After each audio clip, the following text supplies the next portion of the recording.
I'm in an interracial relationship. And so there's a lot of things that go around that say, well, I don't see color, right? These memes that go around, I don't see color.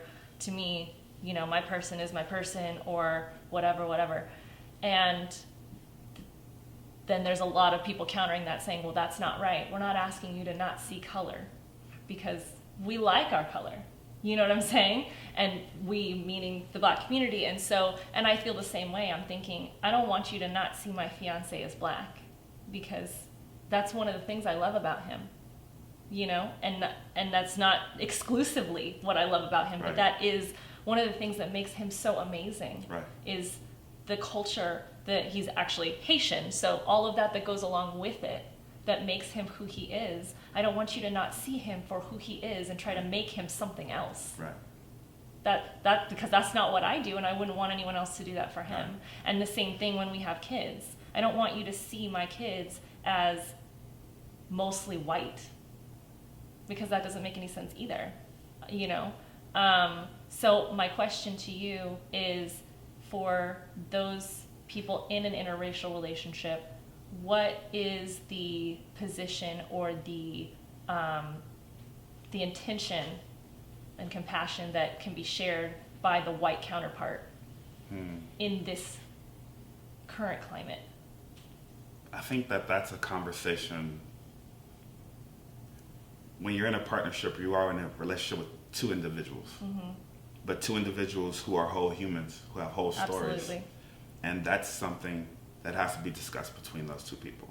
Right. What I would say is that if you have to deny something to preserve something, you don't have it to begin with. So if you have to deny a part of someone in order to accept that person, that is a practice of non-acceptance of the person. Absolutely. So if somebody says, I love you, and I don't see color, what you've said, you've conveniently erased something that I recognize and live with.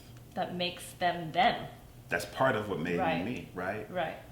Because if you take away, in the American context, U.S. America context, my Blackness, my experience does shift. Absolutely. And so if somebody says, well, I love you, and I don't see color, they're serving their own interest, but will believe, because they have good intentions, that it's enough. You know, good intentions. Because it on paper, it sounds like the right thing to say. Right, because what it sounds like is saying, oh, I see the human you are. Right. But we recognize, I wouldn't go to a rose and say, I don't see petals. Right. Or I like what you smell like, but I don't see that you're red. Right. That doesn't make any sense. Because what makes it so beautiful is that it is red. Right. And I don't have to deny that.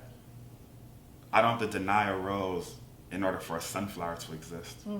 You know, that they can coexist. I can recognize that difference and appreciate them and be grateful for them. Absolutely. And say, I really love sunflowers because of their height. That's unique to a sunflower, and I'm grateful for that. But if I go, you know, I don't see height. Right. It's like, well, do you see the sunflower? Yeah. Have you missed it? So yeah. Who is being served with that narrative, with that convenience? Absolutely.